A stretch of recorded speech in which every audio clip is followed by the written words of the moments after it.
വീണ്ടും നമ്മുടെ പുതിയ വീഡിയോയിലേക്ക് എല്ലാവരെയും സ്വാഗതം ചെയ്യുന്നു. ഇന്നത്തെ നമ്മുടെ വീഡിയോയിൽ ചക്കക്കുരു മുട്ടയും കൊണ്ടുള്ളൊരു ഉപ്പേരിൻ്റെ റെസിപ്പിയാണ് കേട്ടോ ചെയ്യുന്നത്.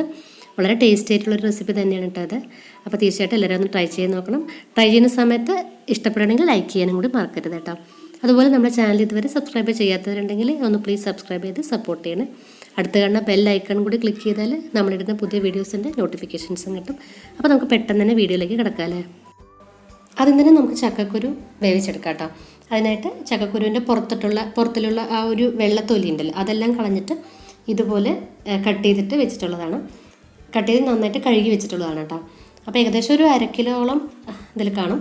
അപ്പോൾ ഞാനതൊരു പാത്രത്തിലാണ് വേവിച്ചെടുക്കുന്നത്. കാരണം ഇത് പെട്ടെന്ന് വെന്ത് വരുന്ന ചക്കക്കുരുവാണ്, അതുകൊണ്ട് ഞാൻ പാത്രത്തിലാണ് വേവിച്ചെടുക്കുന്നത്. അതേ ഉടഞ്ഞു പോകണ്ടെന്ന് വിചാരിച്ചിട്ട്. നിങ്ങൾക്കത് വേകാത്ത ചക്കക്കുരുവാണ്, ചില ചക്കക്കുരു പെട്ടെന്ന് വെന്ത് വരില്ലല്ലോ.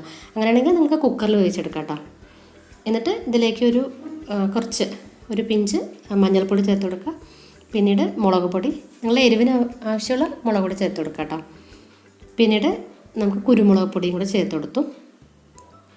എന്നിട്ട് നമുക്ക് ആവശ്യത്തിനുള്ള ഉപ്പ് അതും കൂടെ ചേർത്തിട്ട്, അതുപോലെ തന്നെ ഒരു 2 അല്ലി വെളുത്തുള്ളി കൂടെ ചേർത്ത് കൊടുക്കാം. കാരണം ചക്കക്കുരു നല്ല ഗ്യാസ് ഉണ്ടാവും. അപ്പോൾ നമുക്കതിന് വെളുത്തുള്ളി ചേർത്ത് കൊടുത്താൽ നമുക്കധികം ഗ്യാസൊന്നും ഉണ്ടാവില്ല. എന്നിട്ട് നമുക്കിതിൽ ആവശ്യമുള്ള വെള്ളം കൂടെ ചേർത്തിട്ട് മൂടി വെച്ചിട്ട് ഒന്ന് നന്നായിട്ട് വേവിച്ചെടുക്കാം.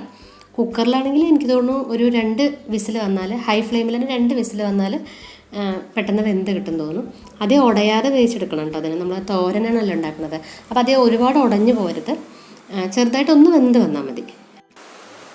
അതുപോലെ ഞാൻ നേരത്തെ പറഞ്ഞല്ലോ, ഇപ്പോൾ കുക്കറിലാണെങ്കിൽ 2 വിസിൽ കൊടുത്താൽ വേവിച്ചെടുക്കാമെന്ന് പറഞ്ഞല്ലോ. പക്ഷെ അത് ഒരു കുക്കറിൻ്റെ മാറ്റം പോലെ ഇരിക്കട്ടോ. ചില കുക്കർ പെട്ടെന്ന് വെന്ത് വരും, ചിലത് മെല്ലെ വരുള്ളൂ. അപ്പോൾ അത് നിങ്ങൾ നോക്കിയിട്ട് വേവിച്ചെടുക്കാം കേട്ടോ. ചക്കക്കുരു വെന്ത് വന്നിട്ടുണ്ട്. അപ്പോൾ ഞാൻ ഇടയിലൊന്ന് തുറന്ന് നോക്കിയിട്ടുണ്ടായിരുന്നു. അപ്പോൾ വെള്ളം വറ്റിയിട്ടുണ്ടോ എന്ന് നോക്കിയിട്ടുണ്ടായിരുന്നു. അപ്പോൾ വെള്ളമൊന്നും വറ്റിയിട്ടില്ല. പക്ഷേ ചക്കക്കുരു വെന്ത് വന്നിട്ടുണ്ട്. ഒരു ലോ ഫ്ലെയിമിൽ തന്നെ വെച്ചിട്ട് വേവിച്ചെടുത്താൽ മതി. അപ്പോൾ നിങ്ങൾ അതുപോലെ ഇടയിലൊന്ന് തുറന്ന് നോക്കണം കേട്ടോ. അടിയിൽ വെള്ളം വറ്റിക്കഴിഞ്ഞാൽ അടിയെല്ലാം കരിഞ്ഞു പോകുമല്ലോ. അപ്പോൾ അതൊന്ന് ശ്രദ്ധിച്ചാൽ മതി. അതിനുശേഷം നമുക്കിത് കടുക് താളിക്കണം. അതിനായിട്ട് നമുക്കൊരു കടായി ചൂടാകുമ്പോൾ ലേശം വെളിച്ചെണ്ണ ഒഴിച്ച് കൊടുക്കാം. എണ്ണ നന്നായിട്ട് ചൂടായിട്ട് വരുമ്പോൾ നമുക്ക് കടുക് ഇട്ട് കൊടുക്കാം കേട്ടോ. കടുക് നന്നായി പൊട്ടി വരുമ്പോൾ നമുക്കിതിലേക്ക് വറ്റൽമുളക് ചേർത്ത് കൊടുക്കാം കേട്ടോ. വറ്റൽമുളകും അതുപോലെ നന്നായിട്ടൊന്ന് ഫ്രൈ ആയിട്ട് വരുമ്പോൾ നമുക്ക് ഉഴുന്നുപരിപ്പ് ചേർത്ത് കൊടുക്കാം. ഒരു 1/2 സ്പൂണോളം ഉഴുന്നുപരിപ്പ് ചേർത്ത് കൊടുക്കാം. ഉപ്പേരിക്ക് ഒരു നല്ല മണമൊക്കെ വരാനാണ് നമ്മൾ ഉഴുന്നുപരിപ്പൂടെ ചേർത്ത് കൊടുക്കുന്നത്.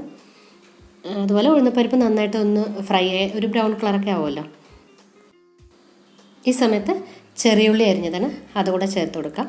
ചെറിയുള്ളി ഇല്ലെങ്കിൽ കുഴപ്പമില്ല, സവാളയാണെങ്കിലും ചേർത്ത് കൊടുക്കാം കേട്ടോ. പക്ഷെ ചെറിയുള്ളി ചേർക്കുമ്പോൾ ഒരു ഉപ്പേരിക്കൊരു മണം വരുമല്ലോ. അപ്പോൾ അതില്ലെങ്കിലും കുഴപ്പമില്ല, സവാള ആണെങ്കിലും കുഴപ്പമില്ല കേട്ടോ. അതോടെ ചേർത്തിട്ട് അത് നന്നായിട്ടൊന്ന് മൂത്ത് വരുമല്ലോ. അതിൻ്റെ ഒരു പച്ച മണമൊക്കെ മാറുമ്പോൾ കറിവേപ്പിലയും കൂടെ ചേർത്ത് കൊടുക്കാം. തേങ്ങ ചിരവിയത് ചേർത്ത് കൊടുക്കുക.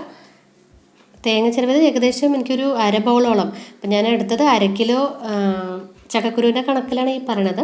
അപ്പോൾ ഒരു 1/2 ബൗളോളം തേങ്ങ ചിരവിയത്, ഫ്രഷ് തേങ്ങയാണ്, അതുകൂടെ ചേർത്ത് കൊടുക്കുക. എന്നിട്ട് തേങ്ങയുടെ ആ ഒരു പച്ചമണമൊക്കെ മാറുന്നത് വരെ നന്നായിട്ടൊന്ന് മൂപ്പിച്ചെടുക്കാം കേട്ടോ. തേങ്ങ ഇതുപോലെ നന്നായിട്ടൊന്ന് ഫ്രൈ ആയിട്ട് വരുമല്ലോ. നന്നായി മൂത്ത് വരുന്ന സമയത്ത് നമുക്ക് 2 മുട്ട പൊട്ടിച്ചിട്ട് ഒഴിച്ചു കൊടുക്കാം. മുട്ടയിലിപ്പോൾ ഞാൻ ഉപ്പോ അതുപോലെ കുരുമുളക് പൊടിയോ ഒന്നും ചേർത്തിട്ടില്ല കേട്ടോ. വെറുതെ മുട്ട തന്നെ 2 മുട്ട പൊട്ടിച്ച് ഒഴിച്ച് കൊടുത്തിട്ടുള്ളതാണ്. എന്നിട്ട് ഇത് നന്നായിട്ട് ലോ ഫ്ലെയിമിൽ തന്നെ നന്നായി ചിക്കി പൊരിച്ചെടുക്കുക. ഈ തേങ്ങയും അതുപോലെ മുട്ടയും നന്നായിട്ട് മിക്സ് ആയിട്ട് വരണം. അതുപോലെ മുട്ടയുടെ ആ ഒരു പച്ച മണമൊക്കെ ഒന്ന് മാറണം. അപ്പോൾ അത് നന്നായിട്ടൊന്ന് ലോ ഫ്ലെയിമിൽ തന്നെ നന്നായിട്ടൊന്ന് മിക്സ് ചെയ്തിട്ട് കൊടുക്കാം. കുറച്ച് നേരം ഒരു 5 മിനിറ്റൊക്കെ ഒന്ന് നന്നായിട്ട് ഇളക്കി കൊടുത്താൽ മതി കേട്ടോ. ഇത് കണ്ടോ, ഇതുപോലെ എല്ലാം നന്നായിട്ടൊന്ന് മിക്സായി വരും. തേങ്ങയും അതുപോലെ മുട്ടയൊക്കെ നന്നായിട്ട് മിക്സായിട്ട് വരുന്ന സമയത്ത് നമുക്ക് വേവിച്ച് വെച്ചിട്ടുള്ള ചക്കക്കുരു ചേർത്ത് കൊടുക്കാം.